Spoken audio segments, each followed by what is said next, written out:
Imagine finding out that everything you thought was true was actually part of a giant secret plan. For Prince Harry, it took only 3 short and very painful weeks for his entire world to fall apart. This is not a happy story. It is not a story that ends with everyone living happily ever after. Instead, it is a story about a very lonely man who just wanted to find one special person to love him for who he really was. He did not want someone to love him just because he was a famous prince or because he lived in a giant, fancy palace. He simply wanted to be seen as a normal human being with real feelings.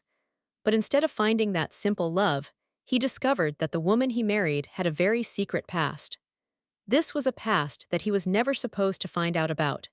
It was hidden behind many layers of secrets and protected by very powerful friends. It all started with one tiny, normal detail in an old photograph.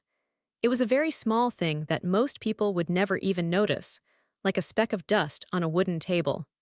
But for Harry, that one small detail changed everything he believed about his wife and the life they shared together. He started to look back at the very beginning of their story, and he realized that things were not what they seemed to be. He began to see that his life might have been like a giant puzzle that someone else had put together while he was not even looking. This is the story of how Harry stopped being a prince in a fairy tale and started being a man who felt like he had been tricked by the people he trusted the most in the whole world. 3 weeks was all the time it took for the scary truth to come out. It was only 21 long and very painful days. The story you are about to hear is not a nice one. It is not a gentle story about people being kind to each other. It starts with a man who felt very alone and just wanted a friend and a partner to love him. It ends with that same man finding out dark things about the past that were hidden away from him on purpose. He was never meant to see these things or ask these hard questions. Everything changed because of one tiny moment. It was a very small detail in a picture. It looked so ordinary and boring that almost anyone could have missed it. But it was the key that opened a very big door to a secret world. This detail changed what Harry thought he knew about the woman he married. Let us go back to the very start of the discovery so you can understand exactly what was happening in his mind. Harry sat in a dark, quiet room and stared at his bright computer screen. He was looking at a photo from a beautiful place called Croatia. This photo had been all over the internet for 3 weeks. People everywhere were talking about the pictures of the big, expensive boat called a yacht. But Harry could not stop looking at one specific picture. Something deep inside his heart felt very wrong. He kept looking at the image over and over again until his eyes began to hurt. He would zoom in on the picture until it was blurry, and then he would zoom back out to see the whole thing. He would stare at it for a very long time, trying to see if he was just imagining things. Then he would walk away and try to think about something else, but he always came back to stare at the screen again. It felt like the picture was alive and hiding a big, dark secret from him. He could feel a bad sensation in his gut, like he was about to get some very bad news. Then one night, while the house was completely silent, his eyes finally saw something new. He had never noticed it before because it was so small and tucked away. On the deck of the big boat, pushed away to the side as if it did not matter, was a small bag. It was a simple navy blue canvas bag. It was not a fancy bag with diamonds or bright colors. It was not loud or special, but it had gold letters printed on the front. Those letters hit him like a bucket of freezing ice water poured over his head. The letters on the bag said, Soho House. Harry felt his stomach do a giant flip. He felt a wave of sickness wash over him. This was not just a boat for rich people to have fun on. It was a boat for members of a very special and very private club. This was the Soho House yacht. It was the same elite club where Meghan had lived and spent almost all of her time for many years. It was a place where every room and every fancy dinner was about making deals and finding power. It was a place where people whispered secrets to each other. Suddenly, Harry did not think this was just a coincidence anymore.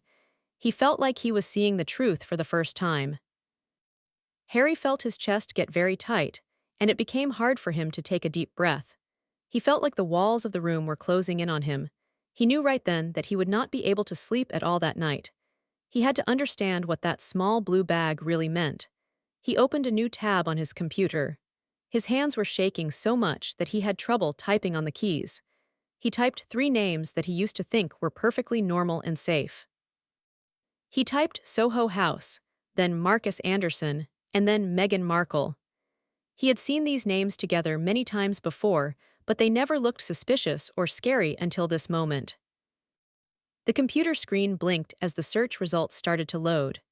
When Harry saw what appeared on the screen, his blood felt like it turned to ice. He felt a cold chill run all the way down his spine to his toes. He always thought Marcus Anderson was just a fun, quirky friend of Meghan's from the city of Toronto. He thought Marcus was just a nice guy who liked clothes, parties, and being social. But the man described in the search results was not the man Harry thought he knew. Marcus was not just a person who went to parties to have a good time. He was the person who made the parties happen. He was the one in charge of the whole social scene. Harry started to dig even deeper into the internet. He found old blogs about rich people and interviews that had been deleted a long time ago. He found old magazines that were very hard to find. He had to act like a real detective to find these hidden pages that someone had tried to erase. All of the pages said the exact same thing. Marcus was not just a helper or a friend. He was a person who sold access. In the world of the rich, access is everything. This means he was the middleman who connected women who wanted to be famous with men who had a huge amount of money and power. He introduced young actresses to big movie producers who could give them jobs. He introduced models to people who had a lot of money to spend. He brought new people into the world of the elites. One person in an old article wrote that Marcus was the man who made sure the right people met each other at the right time. Every single story Harry found painted the same picture. Marcus did not just go to parties to dance or eat. He planned and engineered them like a complicated machine. Harry leaned back in his office chair and felt his heart beating very fast against his ribs. He felt like a total fool. Why did he never ask why Marcus was always there? Marcus had a seat in the very front row at their royal wedding. Marcus was always there in the background, whispering and watching. Harry started to think a very scary thought. What if Marcus was not just a friend? What if he was her handler? A handler is someone who guides another person and tells them exactly what to do to reach a secret goal. Harry clicked on another link that led to a collection of old photos. These photos were from the fancy social scene in Toronto from many years ago.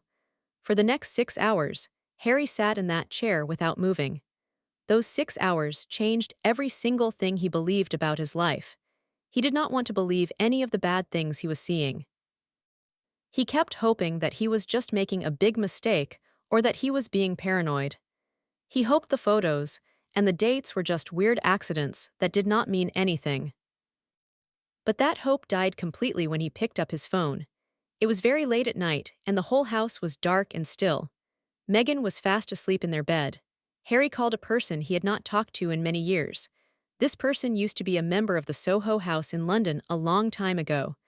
This person knew that secret world better than anyone else. He knew the rules and the hidden secrets of the club. Harry knew this person would not tell him a lie. When the man finally picked up the phone, Harry's voice was so quiet it was almost a whisper. He asked, "I need to know the truth about Marcus Anderson." There was no sound on the other end for a long, long time. It was so quiet Harry could hear his own heart. Then the man on the other end gave a very big, sad sigh.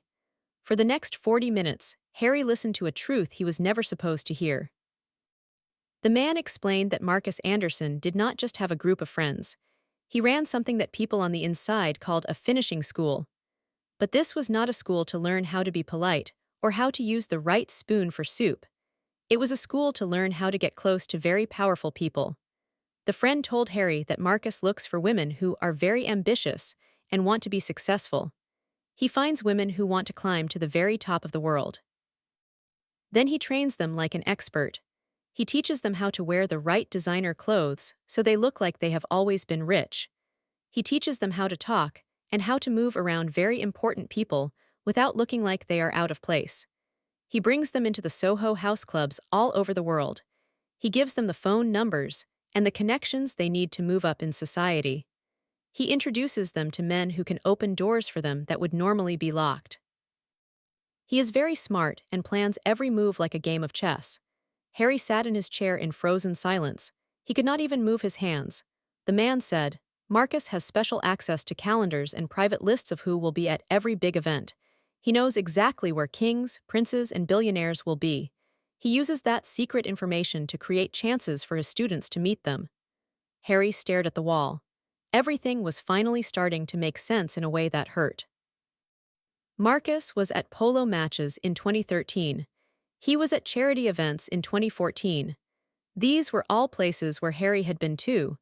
Marcus was always close by, watching and making sure things happened. And Meghan had been Marcus' star student long before she ever met Harry. Then the friend said something that made Harry's stomach feel like it dropped to the floor. He said Marcus doesn't just introduce people, he positions them. This means he puts people in the right spot at the perfect time on purpose to get what he wants. Harry felt very sick to his stomach. Now that he knew what Marcus really did for a living, a new and scary question popped into his head. How did Meghan pay for all of this expensive stuff? Before she met him, she was always flying across the ocean to London and Europe. She wore very expensive clothes that cost thousands of dollars. She was a member of the Soho house in many different cities at the same time. She stayed in hotels that cost more for one night than most people make in a month. She was always on those expensive yachts. She was at every fancy party that Marcus planned. Harry knew exactly how much money she made as an actress on her TV show. It was a good job, but it was not enough money to pay for that kind of life. It did not add up at all. It was like trying to say 2 plus 2 equals 100. It was impossible. So Harry called someone else he knew. This person had a connection to the Soho house in Toronto. They were very quiet and very careful. What Harry learned next made his hands feel cold as ice. Meghan did not pay for her club membership. It was comped, which means it was totally free. For 5 whole years, she never paid a single penny to be a member of the club. Harry asked who was paying for her. The person on the phone was scared to say at first. There was a very long pause. Finally, the man said that Marcus has ways to make sure certain women get in for free. They use secret corporate accounts and approvals where no one is allowed to ask questions. Someone had been investing a lot of money in Meghan. Someone was paying for her to become a famous global socialite. Someone paid for her change from a regular actress into a woman who looked like she belonged with the most powerful people on earth. Harry took a pen and a piece of paper and started to write down all the costs. He wrote down the flights to New York, London, and Spain. He wrote down the dresses for every single party. He wrote down the money for the hair, the makeup, and the fancy lifestyle. The total amount of money was a huge shock to him. It was at least $70,000 every single year. Meghan's regular job could not have paid